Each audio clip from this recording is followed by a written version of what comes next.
नमस्कार दोस्तों, welcome to my YouTube channel. मैं डॉक्टर कोमल बहल। दोस्तों, आज के इस एपिसोड में मैं आपके साथ 50 क्वेश्चंस जो है वो डिस्कस करूंगी। ये क्वेश्चंस बहुत कॉमन हैं एंड कई बार आ चुके हैं, बहुत इम्पॉर्टेंट हैं। एंड आगे बढ़ने से पहले मैं आपको एक बात बताना चाहूँगी कि हमने एक व्हाट्सएप ग्रुप स्टार्ट किया है जिसमें डेली की पॉइंट्स अपडेट होते हैं चैप्टर वाइज। हम धीरे धीरे पूरा सिलेबस जो है उसमें कंप्लीट करेंगे। एक हमारा जो ग्रुप है व्हाट्सएप का डेली की पॉइंट्स वाला, ये फुल हो चुका है। सेकंड ग्रुप जो है 15 दिसंबर से स्टार्ट होने जा रहा है एंड डेली आपको की पॉइंट्स मिलेंगे ताकि आप उसको 1 मिनट भी अगर देखेंगे तो आपको वो लर्न हो जाएंगे। इस तरह से आपको उस चैप्टर का मोस्ट इम्पॉर्टेंट पार्ट बिल्कुल टिप्स पे लर्न हो जाएगा एंड मंथली टेस्ट भी होते हैं। और दोस्तों, इसमें जो भी गवर्नमेंट जॉब रिलेटेड अपडेट्स हैं वो भी आपको मिलेंगे। केवल 50 रुपये मंथली फ़ीस है इस ग्रुप की। अगर आपको ज्वाइन करना है तो आप मुझे डिस्क्रिप्शन बॉक्स में दिए गए मेरे व्हाट्सएप नंबर पर व्हाट्सएप करें। तो चलिए आगे बढ़ते हैं। सबसे पहला क्वेश्चन ये है कि सप्तको द्रव्य संग्रह किस रोग के बारे में कहा गया है। Very important. सप्तको द्रव्य संग्रह जो है कुष्ठ के लिए कहा गया है, ठीक है। और सेकंड इज़ रसम मारुत संभवा किस शूल के बारे में कहा गया है। रसम मारुत संभवा हृदय शूल के लिए कहा गया है। आरोग्यवर्धिनी वटी में कुटकी कितने प्रतिशत होती है, तो ये 50% 50% होती है। आप 4 ऑप्शंस भी देख रहे होंगे बट मैं आपको डायरेक्टली आंसर बता रही हूँ इसके, जो मैंने टिक मार्क ऑलरेडी आपके लिए करे हुए हैं। आचार्य चरक के अनुसार कठगूलर का प्रयोग विशेष रूप से किस व्याधि में होता है। ये बहुत कॉमन है, ये मैक्सिमम आप में से सबको आता भी होगा कि कठगूलर जो है इसका प्रयोग श्वेत कुष्ठ में किया जाता है। विरेचन कर्म के कितने उपद्रव हैं, तो विरेचन कर्म के 10 उपद्रव हैं। अपाक शून्यता अंगानाम, अपाक मतलब कि अजीर्ण की अवस्था होनी, ठीक है, अंगों में शून्यता होनी, ये र्यूमेटॉइड आर्थराइटिस मतलब कि आम वात का लक्षण है जो माधव निदान जी ने बताया है। शीतल वायु संस्पर्श ये कौन सी व्याधि का निदान है। शीत पित्त का मतलब कि अर्टिकेरिया का। रस शेष अजीर्ण की चिकित्सा में दिन में सोना चाहिए, ये किस आचार्य ने बताया है। ये आचार्य सुश्रु जी ने बताया है। लघु पंचमूल से सिद्ध जल का पान कराना चाहिए कौन सी व्याधि में। ट्यूबरकुलोसिस यानी कि यक्षमा में कराना चाहिए लघु पंचमूल से सिद्ध जल का उपयोग। नेक्स्ट क्वेश्चन है तमसा वर्धते किस व्याधि अवस्था विशेष का लक्षण है। तमसा वर्धते, तमसा से आप याद रखेंगे तमक श्वास। अब तमक श्वास जो है वो 2 प्रकार का होता है, संतमक एंड प्रतमक। प्रतमक में ज्वर लक्षण मिलता है और संतमक में तमसा वर्धते। नव ज्वर में कषाय सेवन कराने से क्या उपद्रव होता है। कषाय सेवन कराने से विषम ज्वर हो जाता है।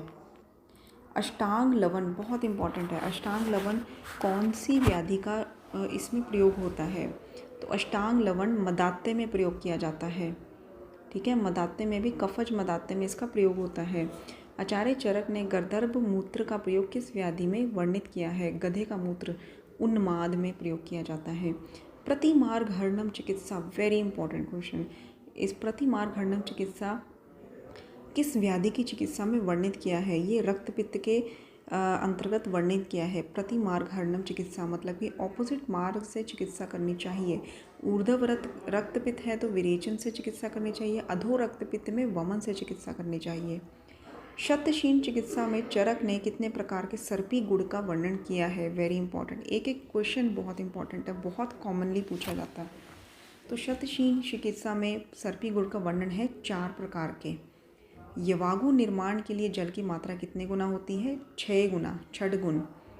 आत्मरूपम तु यद व्यक्तम अपायो लघुता पुनः किस व्याधि के बारे में कहा है।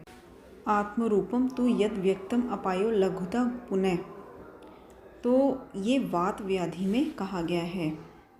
काले सर्प की चर्बी से मसाज यानी कि अभ्यंग करना चाहिए किस प्रकार की व्याधि में। आचार्य चरक ने ये चिकित्सा बताई है, ये बताया है अर्श में। काले सर्प की चर्बी से अभ्यंग करने का विधान बताया है। गुल्म चिकित्सा में तैल पंचक पान का विधान किस आचार्य ने बताया है, तो आचार्य चरक ने बताया है। तैल पंचक याद रखिएगा, गुल्म चिकित्सा में इसका पान करना चाहिए। हेमंत ऋतु में हरड़ को किस द्रव्य के साथ लेना चाहिए, सौंठ के साथ। पंचकर्म निषेध है कौन सी व्याधि में, बहुत कॉमन है। उरु स्तंभ में पंचकर्म निषेध है, क्लियरली आचार्य चरक ने कहा है। युवावस्था में निरोवस्ती की मात्रा कितनी होती है, 12 प्रसरत। दग्ध के कारण त्वचा में विवर्णता आनी, विकृता आनी, झुलसना और फफोले ना उठना किस दग्ध के भेद हैं? देखिए, दग्ध के भेद में ये जो है झुलसना से याद रखिए पुलुष्ट दग्ध में होता है। अति दग्ध में तो मांस लटकने लगता है। दुर्दग्ध में फफोले आते हैं, दाह होते हैं, जलन होती है, ठीक है। लेकिन इसमें लिखा है कि झुलसना और फफोले ना उठना, तो ये पुलुष्ट दग्ध है। नासिका रक्तस्राव यानी कि एपिस्टेक्सिस में किसका प्रयोग किया जाता है? दूर्वा स्वरस का। एड्रीनलिन का जो सबक्यूटेनियस इंजेक्शन दिया जाता है 1:1000, ये कब दिया जाता है? हृदय रोगों में।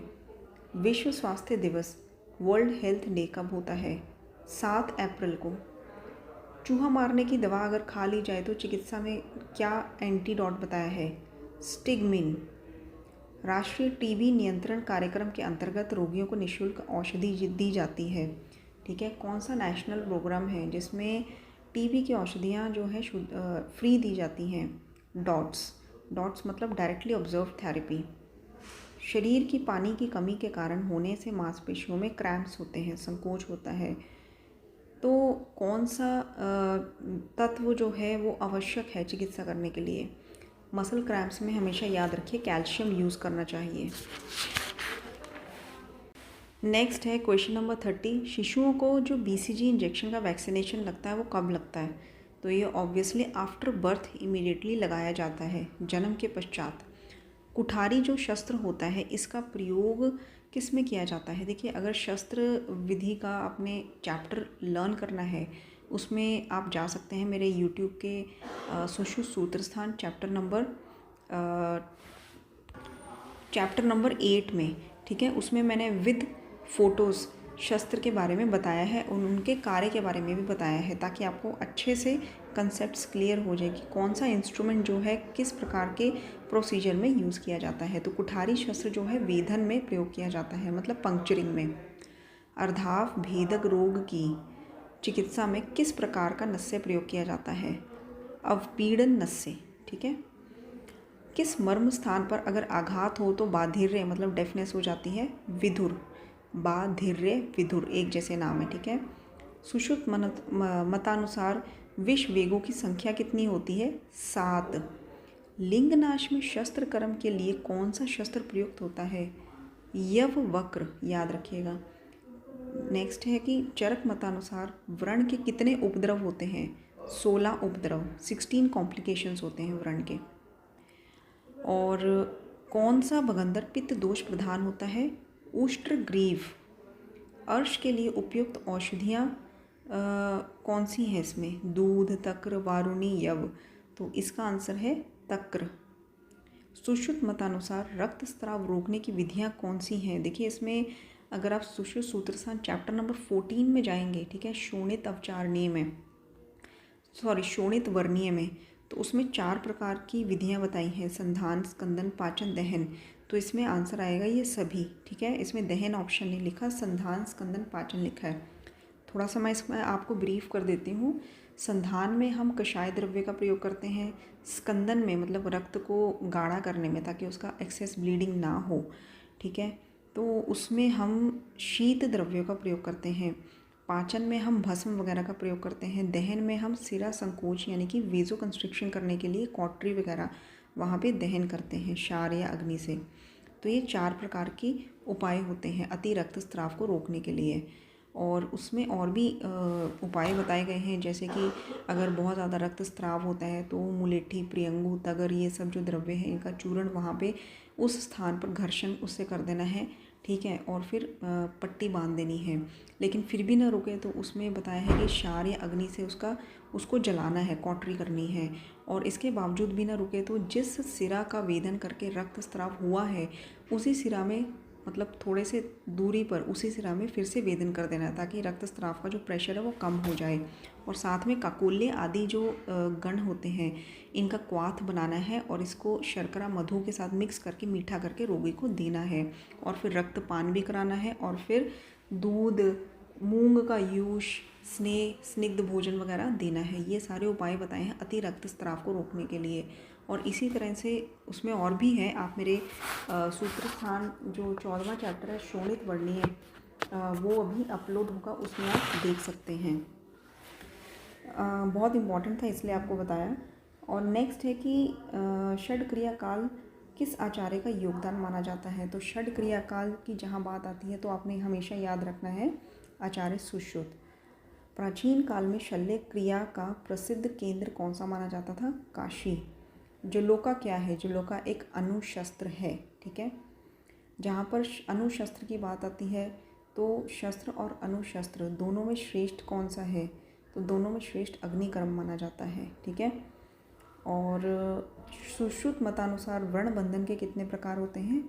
14। उन्होंने 14 टाइप्स ऑफ बैंडेजिंग बताई है। शंखक रोग में कितने दिन में मृत्यु हो जाती है? 3 दिन में। किस दोष की विकृति के फलस्वरूप कर्णनाद होता है? वात दोष की विकृति के फलस्वरूप। किस रोग की चिकित्सा में प्रच्छान कर्म का विधान है? प्रच्छान मतलब क्या होता है? प्रच्छान मतलब रक्त मोक्षण का ये एक टाइप है, एक तरीका है। 2 तरीके हैं, एक सिरावेद और एक प्रच्छान। सिरावेद मतलब कि वेन को पंक्चर करके रक्त मोक्षण करना, और प्रच्छान मतलब कि ब्लेड से कट लगाकर दूषित रक्त को निकालना। तो प्रच्छान कर्म जो है वात रक्त में किया जाता है। अगर आप सूत्र 14 देखेंगे रक्त शोणित वर्णीय अध्याय, तो उसमें प्रच्छान के इंडिकेशन, कॉन्ट्रा इंडिकेशन, कॉम्प्लिकेशन सब बताए हैं। व्यालीड़ और व्यालुप्त भेद माने गए हैं सर्पदंश के। नेक्स्ट इसकी हाइड्रोक्लोरिक एसिड, जिसको हम लवण अम्ल कहते हैं, इसकी मारक मात्रा कितनी होती है? 15 से 20 ml, ठीक है। शुक्र के धब्बों की परीक्षा किस टेस्ट द्वारा की जाती है? ये कई बार आ चुका है क्वेश्चन। फ्लोरेंस टेस्ट के से की जाती है, ठीक है। मृत्यु उपरांत मांसपेशियों में जो स्टिफनेस, कड़ापन आ जाता है, जिसे हम रिगर मोर्टिस कहते हैं, उसका क्या कारण होता है? Again calcium deficiency. तो दोस्तों आई होप आपको ये एपिसोड अच्छा लगा हो। बहुत कॉमन, बहुत इंपॉर्टेंट क्वेश्चंस बताए हैं। 50 क्वेश्चंस हैं। इसको आप 2-3 बार सुनिए, आपको याद हो जाएंगे। फिर नेक्स्ट एपिसोड इसी तरह से मैं लेकर आऊँगी, ताकि आपके प्रिपरेशन के साथ साथ MCQs की भी प्रैक्टिस हो सके। चैनल को सब्सक्राइब कर दीजिए, बेल आइकन बटन को दबा दीजिए, ताकि हमारे जो वीडियोस हैं उसके नोटिफिकेशन ऑटोमेटिकली आपके फ़ोन पर आते रहें। धन्यवाद।